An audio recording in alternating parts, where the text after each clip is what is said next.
yeah, this video, yung nakalagay na nga sa title, 'di ba? Kung bakit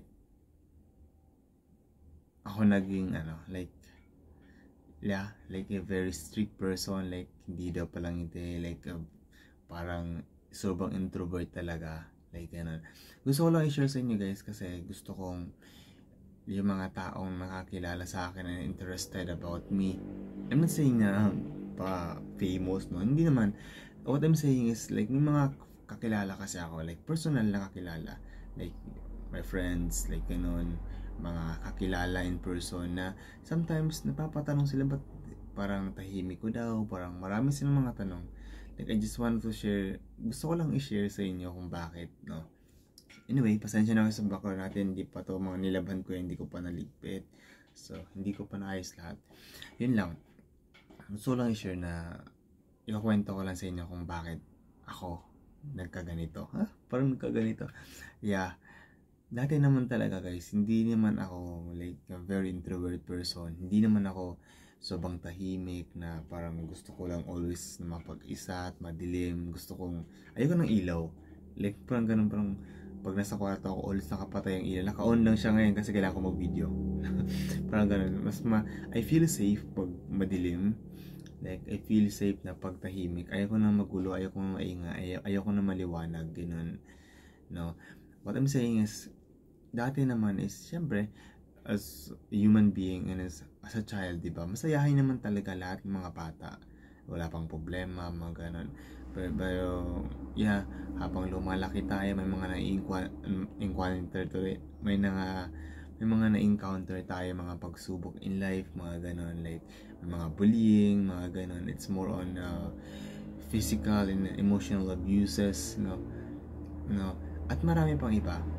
To be honest, I just wanna share this one na yeah, marami ako na-encounter ng mga physical abuse, like emotional abuse, like bullying. It's more on bullying talaga from grade school to high school, like ganun.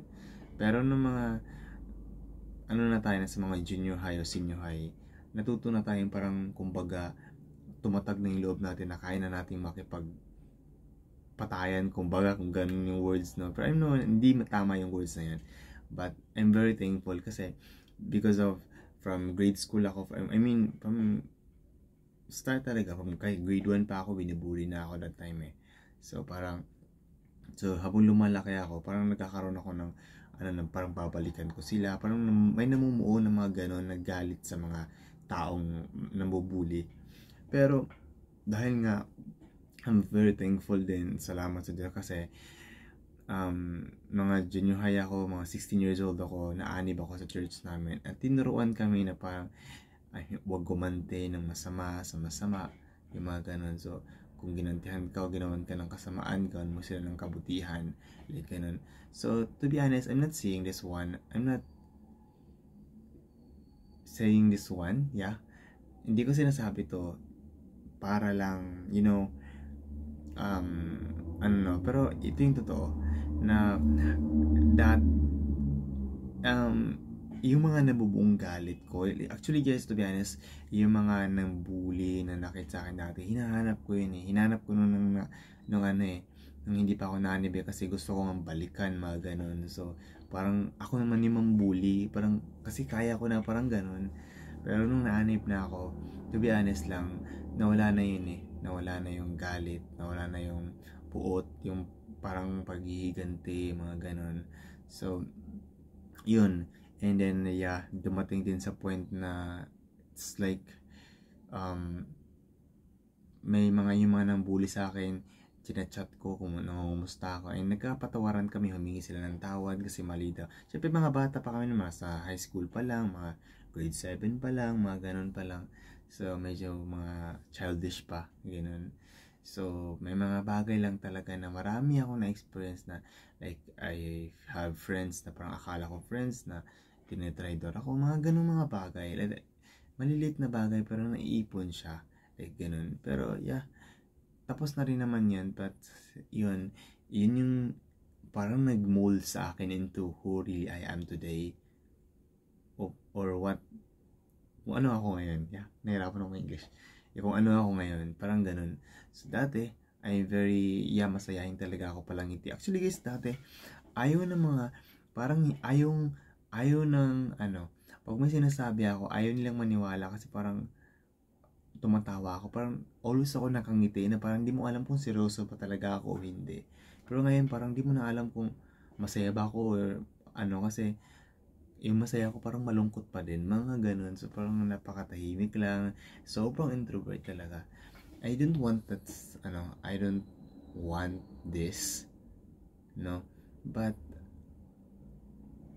nahihirapan ako to, to overcome, no? Parang ibalik yung dati. So I need to accept this one na lang siguro talaga, no? With moderation, kumbaga.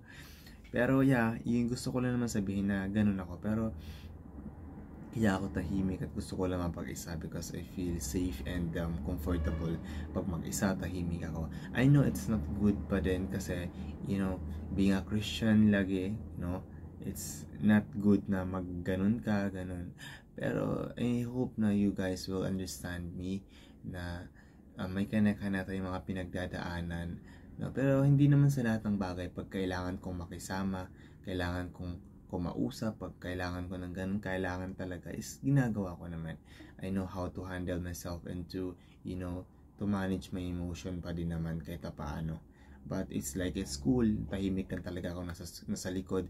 Pero if I need to kailangan kong gamitin for recitation, for makihalubilo, for your group mates, ginagawa ko naman. But if not necessary, I will not do it, hindi ko ginagawa pag hindi naman talaga siya kailangan. Yun lang naman yung para sa akin. But overall, kasi minsan may mga nagsabi din sa akin na so weird daw. Weird daw ako. Kasi tahimik lang daw and after that school, tahimik lang, tapos uwi agad, panay cellphone lang, parang cellphone lang ako, gano'n, tapos palaging nakayuko and then parang tahimik lang nasa likod, pinakagilid lang, tapos uuwi agad pagkatapos, parang yung ganon. So maraming nagsasabi na weird daw ako, yung dati kong kaibigan ko ngayon, na dating classmate ko sila, tapos nabiweirduhan sila sa akin dati, mga ganon. Ngayon ko lang din nalaman na meron parang nabiweirduhan sa akin yung ganon. But it's me and I will not say na parang proud ako. Hindi naman ako proud, guys. To be honest, I don't want this na ganito ako. Just gusto kong ibalik na pagiging cheerful, but I think talaga yun parang ang hirap nang ibalik. Tinatry ko naman pero hindi ko talaga siya kaya na maging masaya. I mean, like, alam mo yun, magiging friendly, mga ganun, pero pag naano na naman yung ko, kung sakali man na nakuha nila yung trust ko, kumbaga ganun, makulit talaga ako sa mga friends ko talaga, yung nakagaanan ko, magaan na yung loob ko sa kanila, makulit talaga ako. Pagkulitan ako, palatawa ako, mga ganun. But hindi sa lahat ng tao. Kumbaga, kinikilala ko na muna ng malalim bago ako nagiging open sa kanila. Yung ganun. So, I don't know if agree yung mga kakilala ko, pero ganun ako. Like, I'm very, talkative din. Talkative ako, and then, madaldal ako. And kahit na mga sekreto na alam mo minsan may mga hindi dapat sinasabi pero nasasabi ko because of that. Ganun ako kadaldal and ganun ako pag nakagaanan and comfortable na akong kasama yung mga tao na yun. Yun lang naman para sa akin. So I'm not bad person and I'm not, it's maybe some people nafe-feeling na weirdo ako, but I will accept that because I feel that also.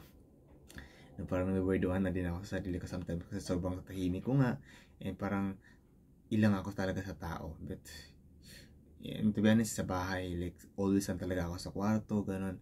Kahit sa bahay namin sa Mindanao and even dito sa Taguig, sa tita ko, sa kwarto lang talaga ako. Always nakapatay ang ilaw. Ayoko sa ilaw. Parang hindi, feel ko parang nasa danger ako, parang ganun.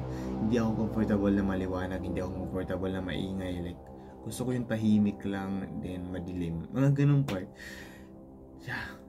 Yun lang naman para sa akin, guys.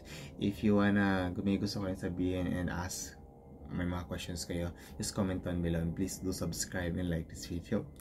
Ginawa kong vlog no, just gusto ko lang talaga na para kung may magtanong man, isend ko na lang yung video na to. Bye guys.